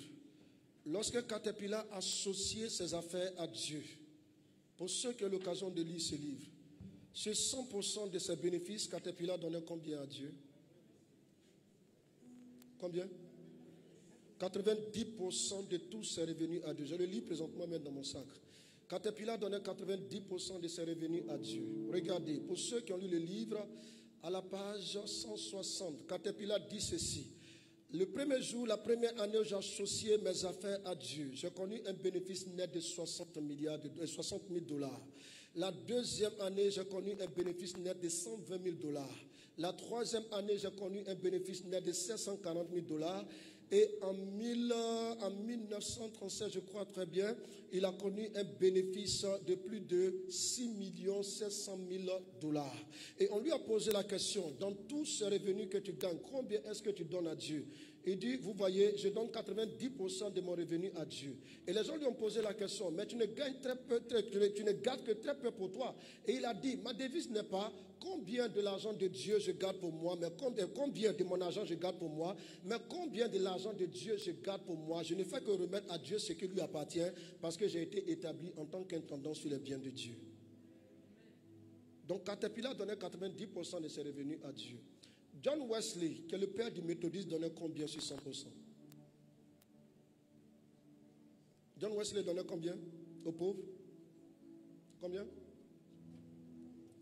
Sur 100%, John Wesley donnait combien, méthodiste? John Wesley donnait 70% de tous ses revenus aux pauvres. Ça, vous devez le savoir en tant que méthodiste. C'est la raison pour laquelle, depuis le début du méthodisme, vous avez vu que cette histoire de dîmes n'a pas été appliquée par Wesley, parce que Wesley concevait mal le fait qu'il puisse donner seulement 10% à Dieu. Et c'est la raison pour laquelle la notion de la libéralité a été introduite au niveau du méthodisme. Le méthodiste, c'est quelqu'un qui donne au-delà de ce qui a été même fixé dans certains principes bibliques, comme vous le faites d'ailleurs. Et c'est la raison pour laquelle au départ, parce que certaines personnes disent, mais pourquoi au départ on ne nous a pas enseigné la dîme? On vous a pas enseigné la dîme. Parce que dans la conception méthodiste, le méthodiste est quelqu'un qui donne au-delà des 10%. Voilà pourquoi Wesley a toujours marché dans la notion de la libéralité. Et voilà pourquoi pour le méthodiste, la libéralité qui a toujours été quelque chose de probant. C'est pourquoi la dîme n'a pas été instaurée au départ. Wesley donnait 70% de ses revenus aux pauvres. Pour ceux qui ont l'occasion d'être enlevés, moi j'ai été enlevé mais je n'ai pas vu John Wesley. Mais j'ai entendu certaines personnes qui ont été enlevées, qui ont vu John Wesley. Et qui ont dit que John Wesley réside dans l'un des châteaux les plus chers, entre guillemets, dans l'un des châteaux les plus beaux au paradis. Parce qu'au paradis, il y a aussi Yopougon de paradis. Il y a aussi Cocody de paradis. Oui, il y en a. Parce qu'il dit, je m'en vais au ciel, je vais préparer à chacun de vous quoi? Mais tout le monde ne peut pas avoir la même place. Parce que quelqu'un qui vient de connaître Jésus et qui est mort il y a 5 minutes, il a connu Jésus et puis il est mort, il n'aura pas les mêmes récompenses qu'une personne comme Paul. Ce n'est pas possible. Ce n'est pas possible. Donc il y a des personnes qu'on appelle les héros de la foi, qui se sont sacrifiés pour la cause de Dieu. Ce qu'ils vont avoir au paradis n'a rien à voir avec d'autres personnes qui vont gagner au paradis. Donc ne pensez pas que quand on parle de paradis, tout le monde sera logé à la même enseigne. Il y en a qui vont habiter Cocody. Il y en a qui vont habiter le vallon du paradis. Il y en a qui vont habiter Sikobois aussi du paradis. Même si certains disent que je suis paradis, c'est paradis. Mais quand même, paradis, ce n'est pas paradis. Vous pouvez qu'on ne parle pas l'enfer. Mais néanmoins, faites un effort pour être au centre-ville du paradis. Et pour cela, de faire un effort pour les récompenses. Donc, je parle à ceux qui veulent entreprendre. Je parle à ceux qui sont les hommes et les femmes d'affaires. Je vous ai parlé tout à l'heure de nous sur notre témoignage. Je ne suis pas un homme d'affaires. Mais pourtant, j'ai appris à donner au-delà de 100% avec Dieu. Mais il n'y a pas un seul jour où j'ai manqué de la nourriture. J'ai toujours mangé. Quand il n'y a pas, j'attrape grenouille et puis je mange. C'est aussi la nourriture que Dieu a mis au monde. Voilà. Donc, quand la Bible dit ne vous inquiétez pas de ce que vous allez manger, de quoi vous serez vêtu, de quoi vous allez boire, de ceci, cela, mais recherchez premièrement le royaume et la justice de Dieu et tout ce vous seront donnés par-dessus tout. C'est une réalité. Associez vos affaires à Dieu. Ne vous posez pas de questions quand vous donnez à Dieu. Ne réfléchissez même pas. Ne réfléchissez même pas quand vous donnez à Dieu. Parce qu'il n'y a pas une personne qui jette son pain à la surface des eaux et qui ne le retrouve pas. Toute personne qui jette son pain à la surface des eaux le retrouve forcément. Vous êtes un exemple pour nous, mais je dis allez au-delà de cet exemple pour faire beaucoup plus au-delà de ce que vous apportez à Dieu, surtout lorsque vous associez Dieu à vos affaires. Occupez-vous. Je vous dis une dernière chose et puis on va prier. Je vous demande pardon. Cela manque dans la plupart de certaines églises. Les hommes de Dieu qui sont établis au milieu de vous. Je ne prêche pas parce que Edeke est mon ami. Non, ça n'a rien à voir. Je ne prêche pas parce que le pasteur, comment il s'appelle? Le pasteur Roger Messou, qui est mon ami, avec lequel nous avons partagé la même chambre à Lista, est mon ami. Non, ce n'est pas dans ce sens que je prêche. La preuve en est que c'est la première fois que je viens ici. Occupez-vous des saints qui sont au milieu de vous. Occupez-vous d'eux. Ne dites jamais, je vais donner telle chose et puis la femme du pasteur sera bien en hollandais parce que pendant que nous-mêmes on ne porte pas hollandais. Ce n'est pas ça l'évangile. Vous savez, j'ai vu quelque chose ici. L'amour se donne. Et puis j'ai vu autre chose encore. L'amour ne s'enfle pas d'orgueil. Et puis j'ai vu d'autres choses encore. Avec l'amour, il n'y a pas de doute. L'amour, l'amour, l'amour, l'amour. Quand vous aimez, vous êtes prêt à vous sacrifier pour l'autre. Quand vous aimez, vous êtes prêt à vous sacrifier pour l'autre. Je vous ai dit une chose qui est importante. Le peu qu'on me donne, je pourrais prendre ça pour aller construire des maisons de moi-même. Mais je bâtis d'abord les maisons de Dieu. J'aime ce peuple au milieu duquel je suis. Et quand ils m'ont donné le nom Zié Daouda, j'ai accepté fièrement ce nom. Quand vous arrivez au nom, mon nom c'est Zié Daouda. Vous n'allez pas attendre pasteur Deza. Mais j'aime fièrement ce nom parce que je me suis sacrifié et je me sacrifie pour ce peuple. Sacrifiez-vous. Sacrifiez-vous pour les âmes. Il n'y a pas une personne, quels que soient les biens qu'il dispose sur la terre, qui va être enterré avec ses biens. Jamais. C'est des gens pour lesquels vous n'avez même pas souffert. Lorsque vous allez payer vos maisons ou bien construire la maison dans laquelle vous êtes, je ne le souhaite pas, je touche du bois. Lorsque vous allez partir, ils vont venir vendre votre maison et chasser vos enfants de votre maison. Ils vont vendre tout ce que vous possédez votre comme bien. Pendant que vous êtes déjà couché inerte là, vous ne pouvez plus rien faire. Le meilleur héritage qu'on puisse laisser à un enfant, c'est la connaissance de la parole de Dieu. Nos parents ne nous ont pas laissé d'héritage. Mais le meilleur héritage que mon père m'a laissé, c'est la Bible. Sa Bible qui m'a laissé. Et c'est ça, le meilleur héritage. On va prier.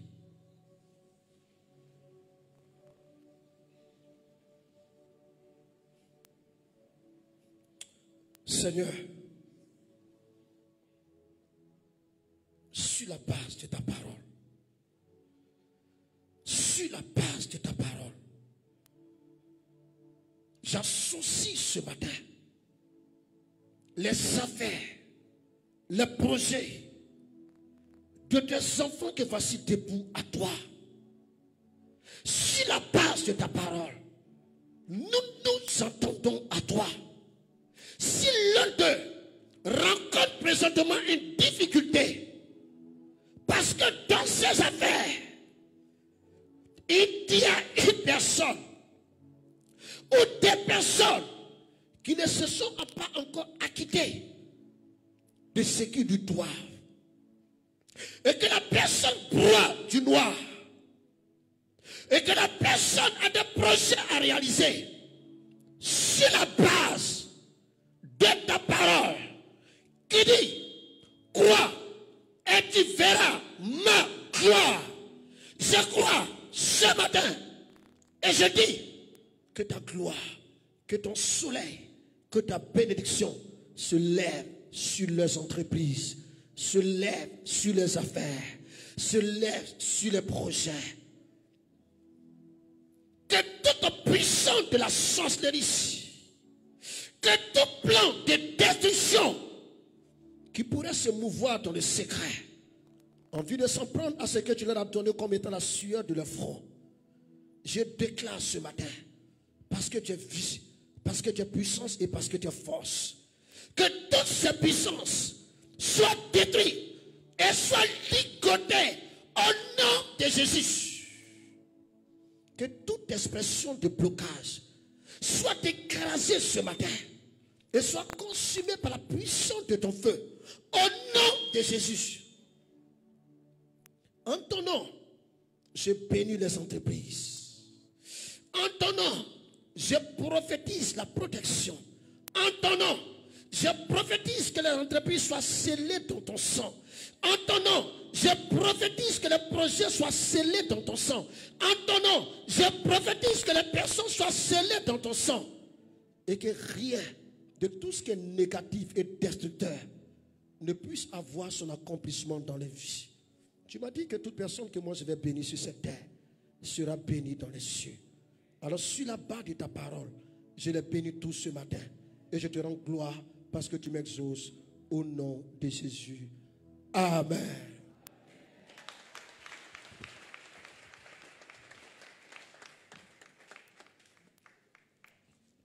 Que Dieu vous bénisse et que la main de l'Éternel repose continuellement sur vous. On acclame le Seigneur pour son serviteur.